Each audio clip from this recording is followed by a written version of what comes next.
Assalamualaikum warahmatullahi wabarakatuh. Salam sejahtera, salam Malaysia Madani dan salam anak baik lagi cerdik. Saya Nurhanah Iwani binti Muhammad Zamzul Rizal dari Sekolah Menengah Kebangsaan Datuk Seri Omar. Kod sekolah KA 2091.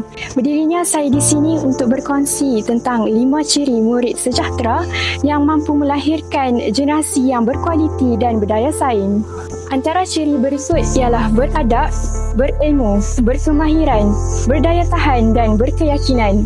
Murid yang beradab sentiasa menghormati guru dan rakan. Murid yang berilmu pula sentiasa berusaha menambah pengetahuan. Selain itu, kemahiran kepimpinan dan komunikasi membantu murid untuk menghadapi cabaran pada masa hadapan. Murid yang berdaya tahan tidak mudah berputus asa apabila berdepan kegagalan, manakala keyakinan diri membolehkan mereka berani melontarkan idea dan memimpin perubahan. Penyerapan 5 ciri ini memberi impak yang besar kepada warga sekolah.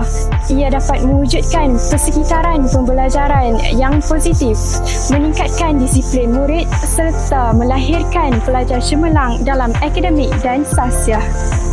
Sebagai penutup, marilah kita bersama-sama mengamalkan 5 ciri murid sejahtera agar menjadi insan yang berjaya serta memberi manfaat kepada sekolah, masyarakat dan negara. Sekian, terima kasih.